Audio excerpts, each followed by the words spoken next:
call this meeting of the Labor and Industry Finance and Policy Committee to order. First order of business we have is the minutes. And Representative Myers, do you want to get a chance to look at the minutes from the last meeting? Representative Mecklen's not here yet, otherwise. Mr. Chair, I'll make a motion to approve the minutes. Representative Jordan moves to approve the minutes from the March 30th meeting. All in favor, say aye. Aye. Opposed? Ayes have it. The minutes are approved. Hopefully, we can have a short meeting this morning. We have the Workers' Comp Advisory Bill and Representative Wolgamott. Just gets things started. I'll move the House File 2988, and this is going to Ways and Means. Representative Wolgamott. And I understand we have the DE amendment. I'll also move the DE, the A23-0138 amendment. All in favor of the delete all amendment, please say aye. Aye. Opposed? The ayes have it. The motion prevails. And as long as we're doing that, there's also an A1 amendment here. And just it looks like it's just moving some money around. So I'll move the A1 amendment. All in favor of the A1 amendment, please say aye. Aye. Opposed? Motion prevails. So we have the bill in front of us. Representative Wolgamott. Well, thank you very much, Mr. Chair and fellow members of the Labor Committee. I am excited to be here before you this morning to present House File 2988, which is the bill that adopts the recommendations made by the Workers' Compensation Advisory Council. Mr. Chair and members, this bill relates to workers' compensation self-insurance, workers' compensation housekeeping and system efficiency proposals, permanent partial disability schedule updates, hospital outpatient fee schedule payments, and a department-led study of work-related post-traumatic stress disorder. This bill, again, is just the recommendations made by the WCAC from their February, March, and April meetings. And with that, Mr. Chair, I have some testifiers from the Department of Labor and Industry to provide further information about House File 2988. It looks like the commissioner's coming down. Herself. Welcome to the committee, Commissioner. State your name for the record and proceed with your testimony. Thank you, Mr. Chair. My name is Nicole Blissenbach, and I'm the Commissioner at the Department of Labor and Industry. And I can be short with my prepared remarks. This is a bill from the Workers' Compensation Advisory Council. I can say there was a lot of work put into this bill by the members of the council, including both the business and labor members. There were many meetings. I wish I could state how much time and effort went into reaching this final agreement, but any attempt will not fully capture it all. A lot of stakeholder engagement, and the council unanimously approved the recommendations that are captured in this bill. Any questions for the commissioner? If not, it sounds like we're got a pretty compliant bunch this morning. Yeah, I think we're all tired.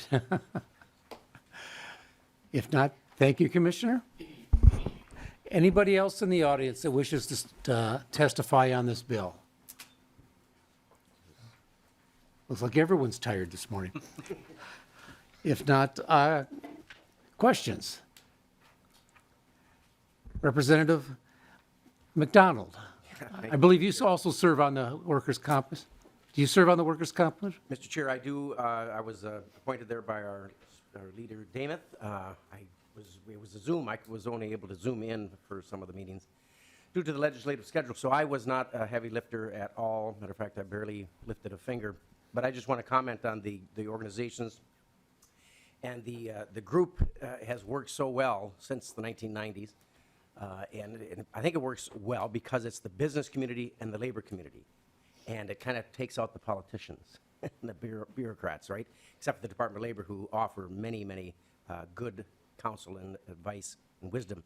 But it works very well, and that's how good government works, is you take the business community, the labor community, and some legislative help, and then the good work of our Department of Labor and Industry and their leadership, and come together with a bill that, as you see, works beautifully and will pass out of here unanimously and on the floor. I signed on to it yesterday, Representative Wolgamott, in support, and I just want to thank the council for all the good hard work that they've done in the Department of Labor, the Commissioner, and thanks for doing the work that is necessary to move important issues almost to seem effortlessly.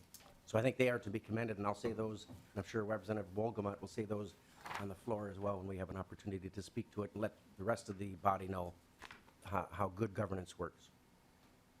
Thank you, Representative McDonald. Representative Wolgamott, do you want to just for the record, walk through what's in the bill this year's? And Certainly, Mr. Chair. So Article 1 relates to workers' compensation self-insurance. It amends a statute, Chapter 79H, to require a private self-insured to notify the Commissioner of Commerce prior to or immediately upon filing a bankruptcy petition or when it's declared to be bankrupt. And then it goes on to just with the details of how that works. Article 2 relates to system efficiencies. It amends Chapter 176 to generate greater efficiencies in the workers' comp system, and there are 10 different sections that just have some minor but important efficiency changes. Article 3 relates to permanent partial disability schedule.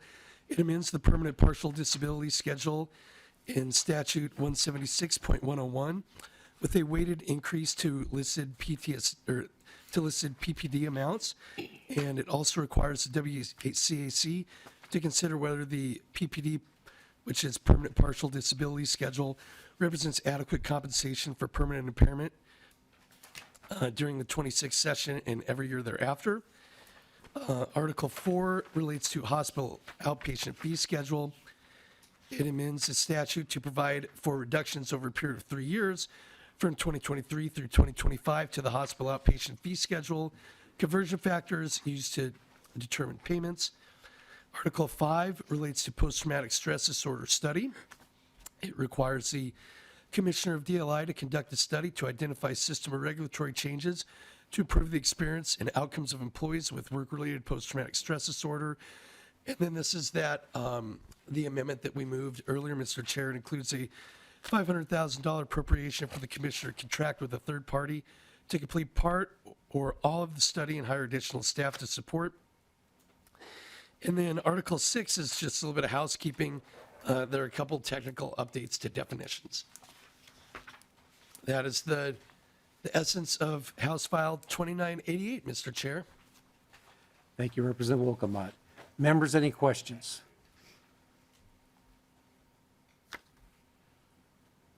Seeing there are none, I'll renew my motion that House File 2988, as amended, be re-referred to the Ways and Means Committee. All in favor of that motion, please say aye. Aye. Opposed? Representative McDonald said a unanimous vote. Many of those we had here, Mr. Chair. And I've carried this bill in the past. I served on the Workers' Comp Advisory Committee in the past, so it always is a good group effort. Members, with that, this is probably going to be our last meeting, and so I want to say, for this session, I want to thank staff for all the hard work that they've done. Ms. Roberts, Ms. Sholin, Ms. James. I'm looking at the name tag, and Ms. James isn't here today. Our page that was there, Harry Kennedy, our Upland researcher, David Sullivan, our House DFL researcher. And with that, members, like I said, I think we've had a good committee. We've had good discussions and got together. And also, last but not least, our legislative assistant, Matt Bauman, and our committee administrator, Travis Rees. So, members, with that, if there's nothing else that anyone has that wants to say, we are adjourned.